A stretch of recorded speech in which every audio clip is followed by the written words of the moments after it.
they are, in some ways, how we try to do things in the United States. So as an example, NBC San Salvador, a Scuro comic book and animated show seeks to deter irregular migration by addressing violence as a driver. Content focused on violent reduction reached 240,000 young Salvadorans in the targeted audience. The 2 animated episodes in this past year have been viewed by 3.6 million individuals.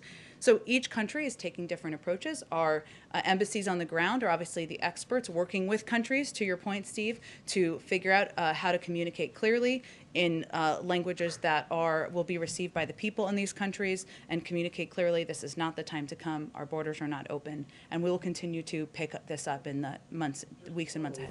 So, excuse me, is there any indication that this is working, that these ads and all this whole campaign you're running? Well, first, let me say it is difficult to note the people who did not come. That is never a number we will have a mark on. So this is just part of our effort to send a clear message. But there's no question that funding is needed to address the root causes in these countries. That's why the president has proposed funding in his immigration bill. That is an issue he has worked on in the past for many years, including with Republicans, of course, to try to provide funding to a number of, not directly to the governments, because we want to avoid corruption in some cases, but to organizations that can help address the root causes in these countries. So it is not the only step we're taking, but a number of you have asked very good questions about specific communications that we are doing in these countries, so I wanted to venture to provide an update. Go ahead.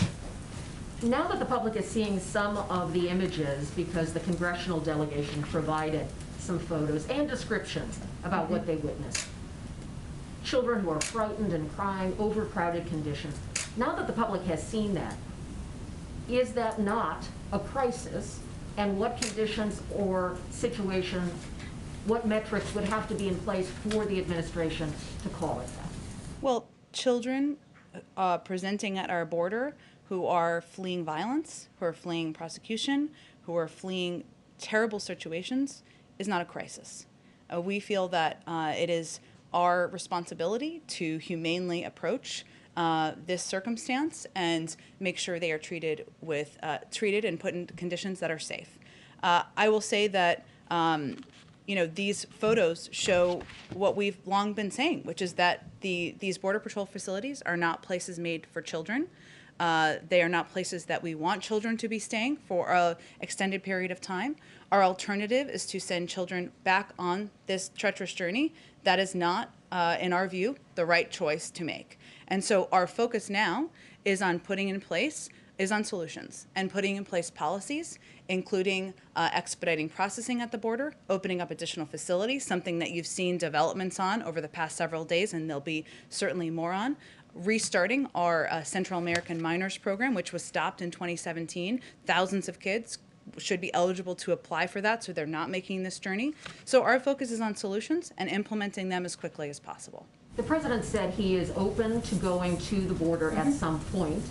Do you have any sense if during this current situation he would consider it valuable to go there, see for himself the conditions, talk to people on the ground? Is that something we should expect?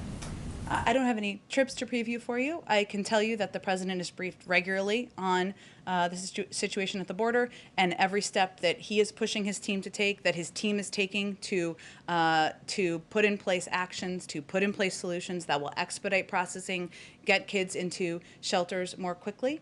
And he is regularly briefed, but I don't have anything to preview for you on a trip. He also said one of the changes that could take place is allowing a process where those seeking asylum can do it from their home countries. But there are a lot of advocates who say that just extends the period of exposure to poverty, violence, all of those conditions, and don't support that. So how is the president going to deal with that factor? And clearly the border is not closed given the flow. So that seems like a message that is not in tune with what people are actually seeing based on, we're now up to 15,000, 16,000 kids in U.S. custody and so forth. Well, factually, the vast majority of people who come to the border are turned away. Adults, families, single people who are coming to the border are turned away. So that is a message we will continue to convey through a number of the means I have outlined for you, and the President has also conveyed that directly, as has our Secretary of Homeland Security, and as was noted earlier, there's obviously a trip to the region as well. Sorry, what was your first question? Well, is the President frustrated his message isn't getting through? I don't think the President sees it that way.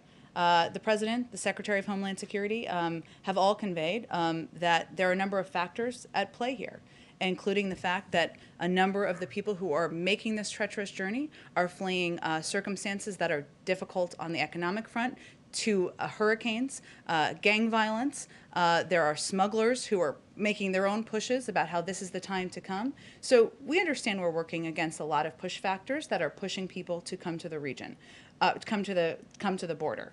But what we are conveying from our end is that the border is not open. The majority of people are turned away. And we are, as we're talking about children here, and with children, our focus is on expediting the processing at the border and ensuring they can get to shelters as quickly as possible. Go ahead, Peter. Thank you, Jen.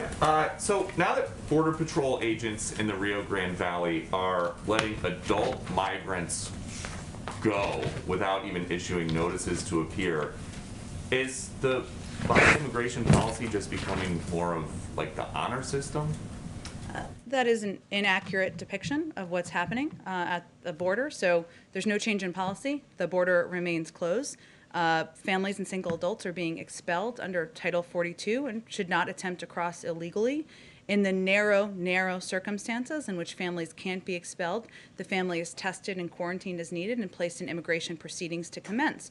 In some cases, families are placed in removal proceedings further along in the release process. So if families are going to be deported and they're awaiting deportation, they don't need a court date and they don't need a notice to appear because it has already been determined that they will be sent back to their home countries. Sometimes that takes a minute to ensure there is proper transportation and steps in place to do that. But if Secretary Mayorkas says the border is secure, the border is closed, how is that the case if these migrants are being processed on this side of the border and then put on a bus to points unknown on this side of the border?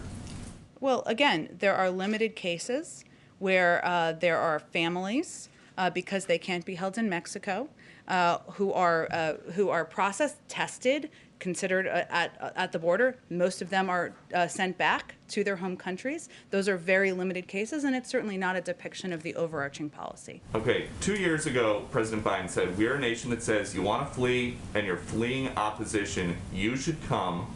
They deserve to be heard, that's who we are. Now he says, I can say quite clearly, don't come over. So why was his position different campaigning than it is governing?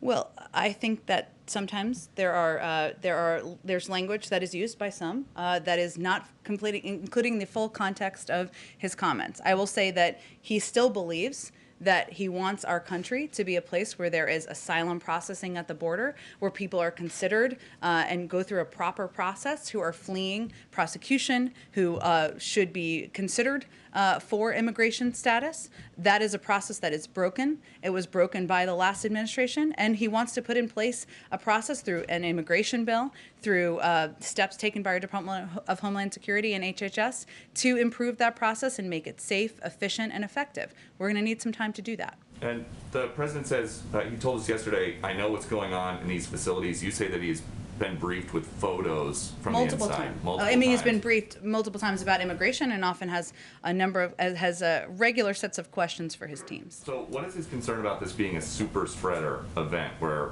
you've got 400 kids stuffed into a pod built for 260? These kids are tested. If they need to be quarantined, they are quarantined. We also follow CDC guidelines to ensure that they are kept safe. One of the reasons that it took us some time to have some of these facilities or some of the shelters open to larger groups of kids is because we wanted to follow those CDC guidelines. So we certainly don't see it through that prism. We actually took the steps we did to keep these kids safe. But where else in the country would it be okay to have 400 people in a space for 260 during the pandemic? Well, again, Peter, we're closely following the CDC guidelines. That's why we're opening up additional facilities, why they've been at limited capacity in a number of these shelters. But if I may, I don't know that there are CDC guidelines that say you can be open. For the, are you talking about the 400 shelters, or are you talking about the No, Border at the Patrol? Border Patrol facility. Apologies, I wasn't Yeah. misunderstanding your question. Yes. Look, I think our objective is to move, this is one of the reasons this is such a focus every single day for the president and this administration.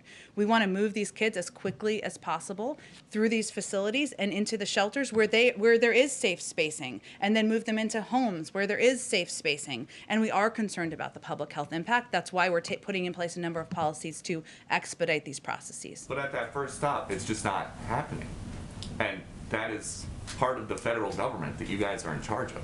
Well, again, I think I've outlined for you specifically even a number of steps that we have taken and we are taking to expedite processing at the border, to ensure we're expediting the timeline, because these Border Patrol facilities are not made for children. We want to move them in part because of COVID, in part because they're not places that have the educational, the health resources, and other resources that we believe these children should have access to.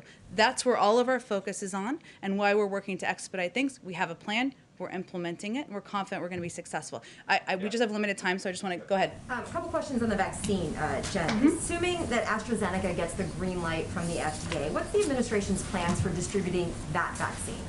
Well, we don't want to get ahead of the FDA approval process, which I'm sure you certainly understand. And certainly for any vaccine that's approved, we would integrate it into our distribution process, equitably. Is there the sense that the U.S. would have enough supply from the other 3 vaccines that the AstraZeneca supply could all be shipped overseas? Would that be a plan from the administration? I wouldn't jump to that conclusion at this point. There are obviously a number of factors, including the fact that these variants are unpredictable. We're still at war with the virus. We don't know which one is going to work best with children. And so that's one of the reasons the president and this administration wanted to be as prepared as possible and ensure we had a range of options at our disposal. You had said on Friday that the plans were not finalized yet on sharing vaccines. Do you have anything more to update on that today? No, first, we are committed to, the U.S. has been, as you know, because you've covered it closely, one of the hardest hit countries in the world. More than 500,000 people have died. 1,400 people continue to lose their lives every single day. As I noted, there are still a number of factors that are unpredictable that we need to plan for to the best of our ability, including the variants and the impact and what will be most effective, as well as what will work best with children.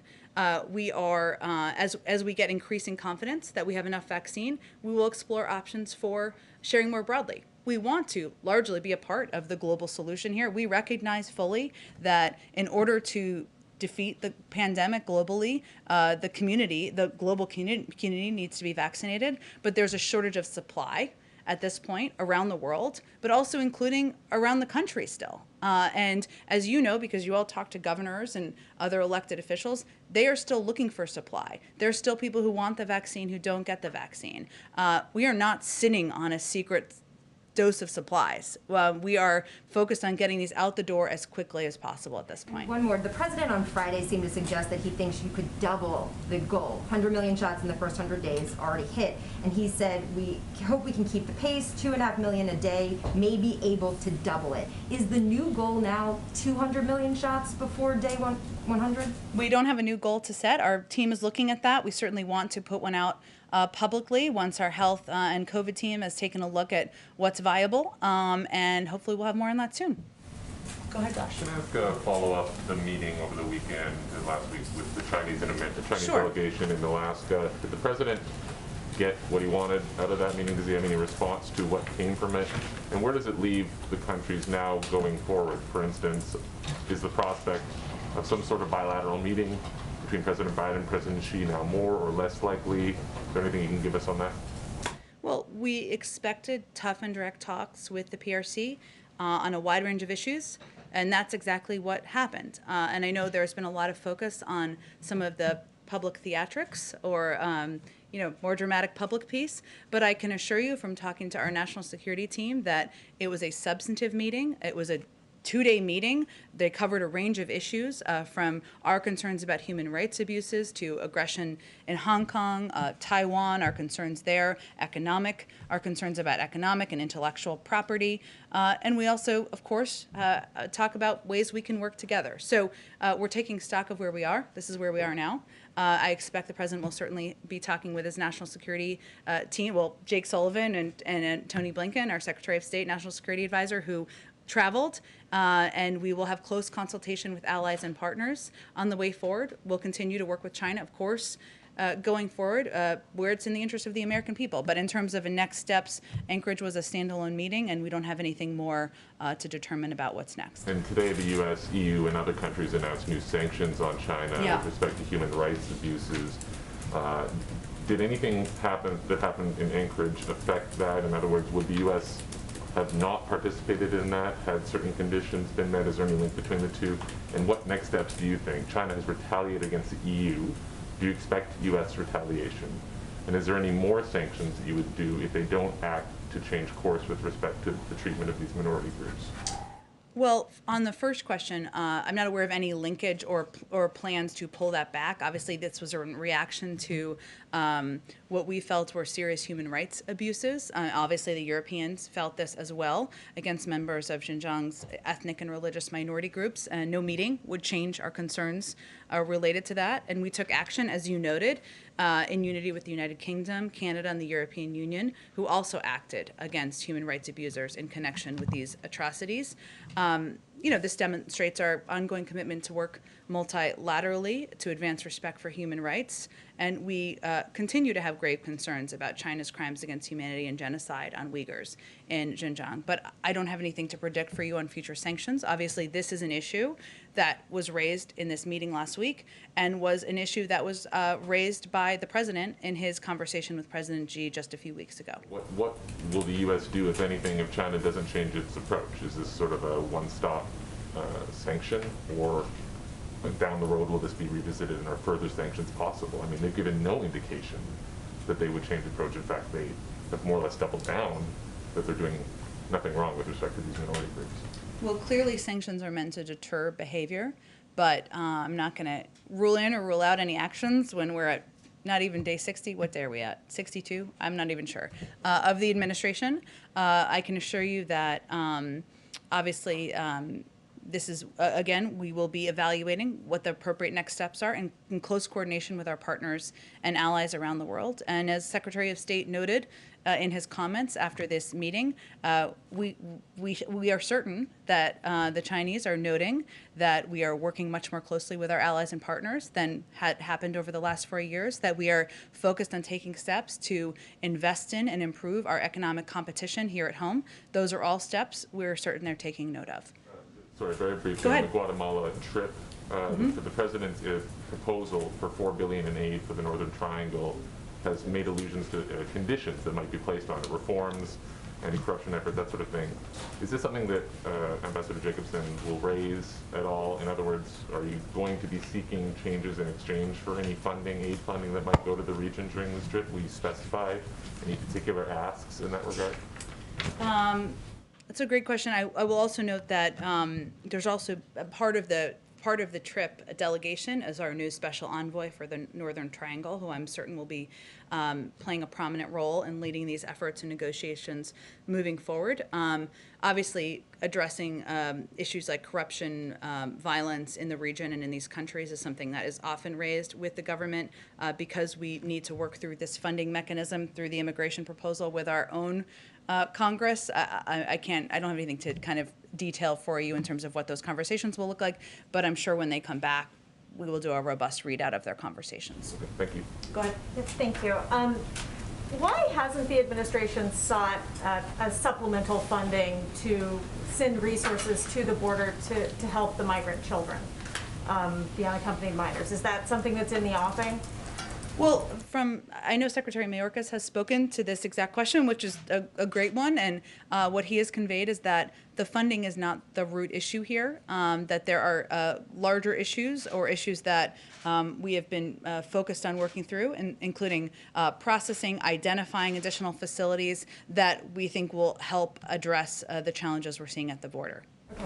On vaccine distribution, I know that there are these two bilateral deals with Mexico and Canada. Mm-hmm. I know that you aren't ready to talk about lots of vaccine sharing around the globe, but is the administration planning to emphasize bilateral agreements on vaccine sharing globally, or are you expecting to ultimately put doses into COVAX?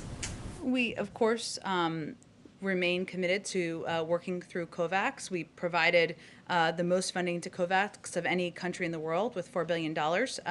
Mexico and Canada, as you all know, are our neighbors, and so there is a great deal of traffic that can go back and forth between these countries. So it made sense in those scenarios to do bilateral lending agreements, for lack of a better phrasing. But in terms of future, I expect it will be a combination, but certainly we will continue to be a contributing, supportive member of COVAX. And just one follow-up on the Tsarnaev question and Boston bombing. Will the president, I guess we're trying to understand why the Department of Justice continued to move forward with this appeal if President Biden's position is that he has grave concerns about the death penalty. And has President Biden, or will President Biden, talk to the Attorney General about this case, possibly DOJ consider changing its appeal? I don't have anything to preview for you on that front. The president also believes that the Department of Justice is an independent institution, and of course there are times where it is appropriate to have conversations, but I don't have any conversations to preview for you with the Attorney General. Thanks. Go ahead. As has previously been discussed, there are some families who are being released from facilities into the United States. They're not being given court dates or paperwork about how to complete the legal process. How is the administration going to ensure that they can follow that legal process and can be tracked down to make sure that they show up in court or apply for asylum? Are you talking about the limited families who are already in removal proceedings, or who it has already been determined that they are going to be sent back to their countries, or which? There are very, very limited numbers of families, very limited, who are tested. They are, but I'm not sure which families you're talking about. So maybe tell me a little bit. What numbers are we talking about here?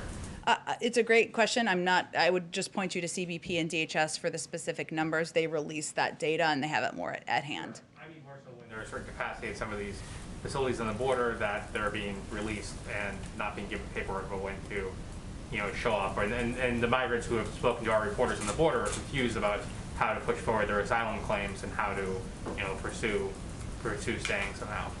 I'm not familiar with the exact case. I mean, I'm not sure if this is one case, 5 cases. I'd be happy to connect you with the officials there who can go deeper dive on it with you. Okay, go ahead. So it's been a year since the U.S.-Mexico border and the U.S.-Canada border has been closed. Are there any plans in reissuing guidelines, especially with the vaccine distribution and partnerships we have with both Canada and Mexico? I don't have anything to preview for you. It's constantly, of course, reevaluated. We look at it through the prism of COVID and safety, and obviously diplomatic relationships too. But I don't have anything to predict for you on that front. Go ahead. Oh, go ahead, Alex. Go ahead. Thank you. Sorry, I was just sort of nervously pointing. Will Secretary Austin brief the president on his trip? And secondly, the Taliban has threatened the U.S. Unspecifically about some sort of action if the U.S. does not meet the May 1st deadline. So what is the president's plan for that? The secretary sees the president on several times a week as a part of the PDB. Obviously, we don't preview what topics are discussed, but I'm certain he will discuss his trip with him, given he was in Afghanistan just over the weekend. In terms of the May 1st timeline, the president spoke to this during his interview last week with ABC, where he conveyed it would be tough, but there are ongoing policy discussions and decisions right now, and I don't have anything to preview for you on that front. What is the president's message tonight for Senate Democrats? Is he going to get into his thoughts on the filibuster, for example?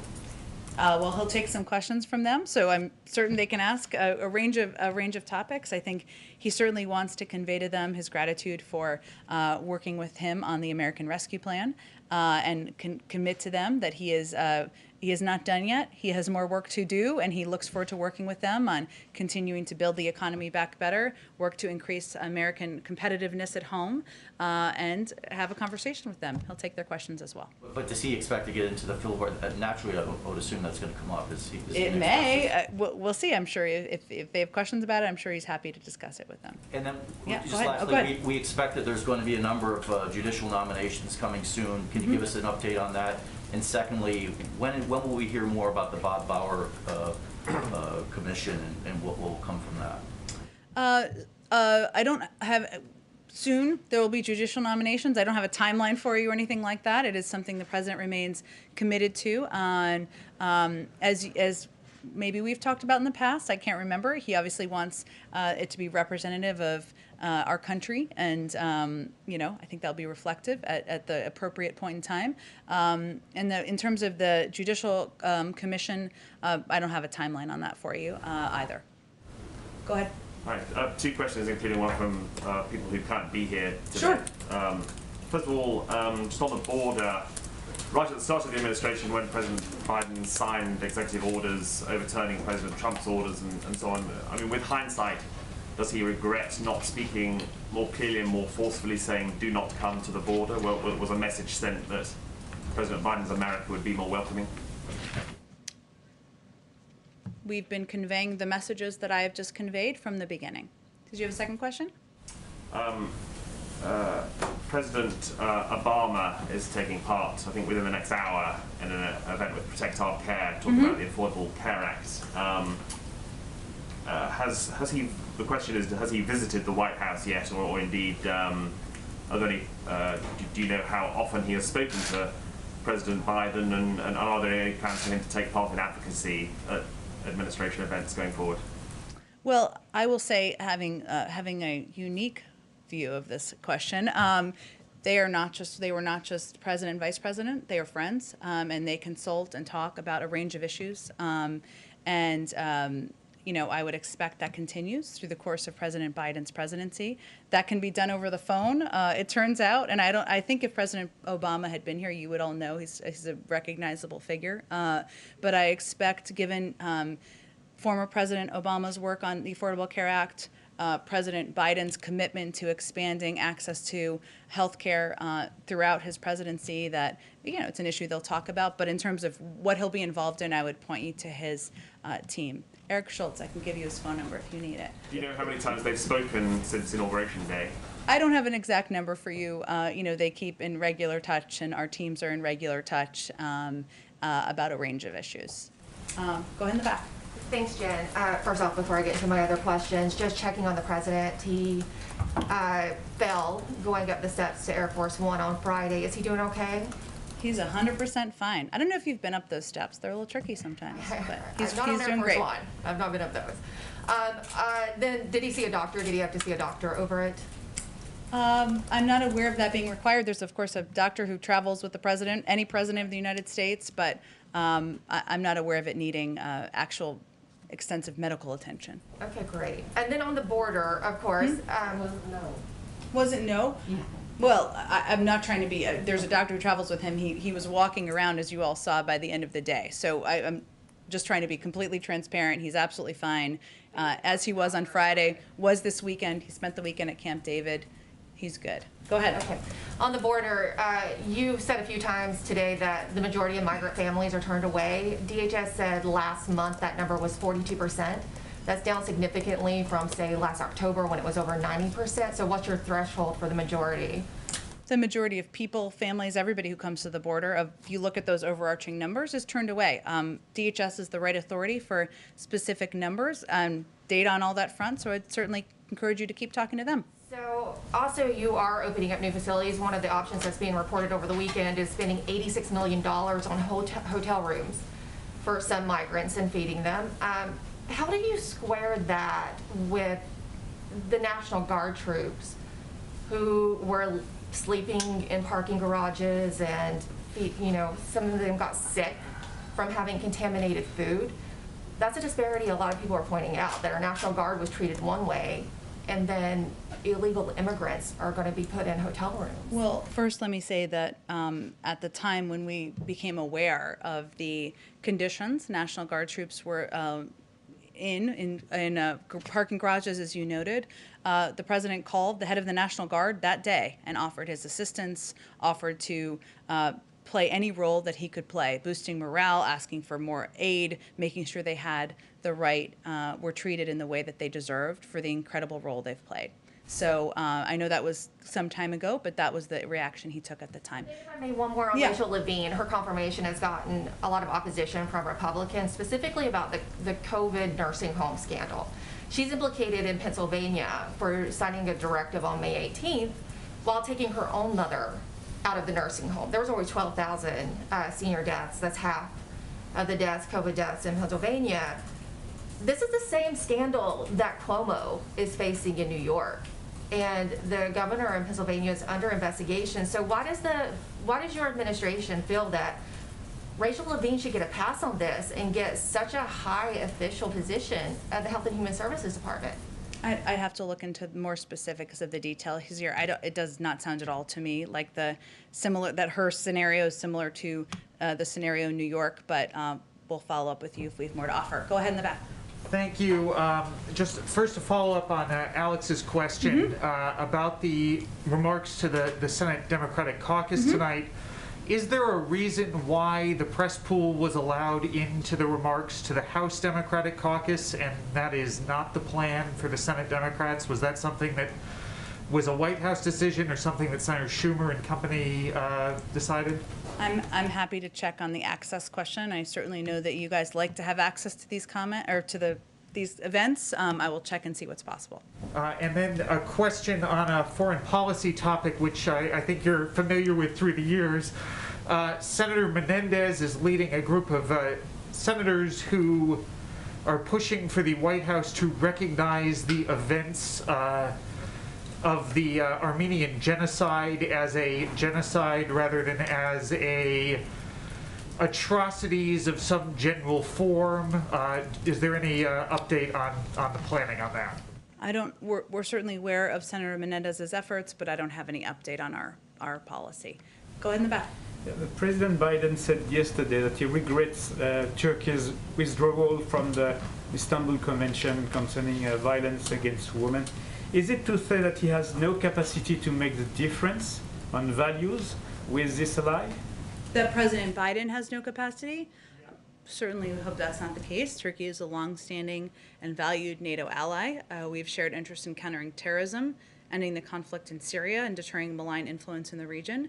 We seek cooperation with Turkey on common priorities, and as with any ally, engage in dialogue to address disagreements, as this was a case and evidence of. Okay, two more, and then I gotta go. Go ahead. Dr. Walensky in the briefing Yeah. just now raised a warning. There's cases are starting to tick up again. Of course, we're seeing footage of people outside, big parties, et cetera. Governors have been lifting measures. Is the White House, is the president concerned that we're going to have a new wave in the U.S. before vaccinations get in arms? Is this a question of the trajectory we're on or could be on? Well, I'd certainly defer to our health and medical experts, including Dr. Walensky, but I think one of the messages she has been sending very consistently as the head of the CDC is that we need to remain vigilant, and this is not over. We are still at war with the virus. 1,400 people are still dying every day. That requires mask wearing. It requires hand washing. It requires social distancing. It requires getting a vaccine when you have access. And we are going to use every opportunity to continue to convey that. And we understand as human beings that people are starting to feel better. The weather's warmer. There's toilet paper on the shelves, whatever it may be, but if we are going to get to the point of defeating this virus, we need to remain vigilant. So I think it's a reflection of that, and I would certainly defer to them on any predictions of the trajectories, but as you noted, we've seen in the data that we've seen an uptick in some places, and we wanted to reiterate that given the opportunity. Speaking with mayors or governors, asking them to hold off on lifting restrictions like we've seen in other places? Well, Jeff Zients has a weekly call with governors that takes place every Tuesday. The president also engages with a range of elected officials, and I am certain he will convey exactly that message when he speaks publicly about this issue again. You said that you were finalizing details for press access on these border issues. Can you commit to that happening this week? And since the administration, the president's brief, lots of different people at different staff levels have access to many kinds of photos, can you provide, although we would prefer independent press coverage, can you provide photos to show the public now so we can have more than relying on the congressional delegation? Well, we're working on independent press coverage. We believe that that should happen and that should be the case. And I don't pull the levers here. I wish I was that all-powerful. I am not. But I can just reiterate our commitment to transparency. And I certainly hope to have an update for you very soon. But I can't give you a deadline on that. But photos you already have possession of could be shared with the public, why not? Well, we're going to give you access to the facilities so that the press can have access themselves. Thank you, everyone, so much. Thank you.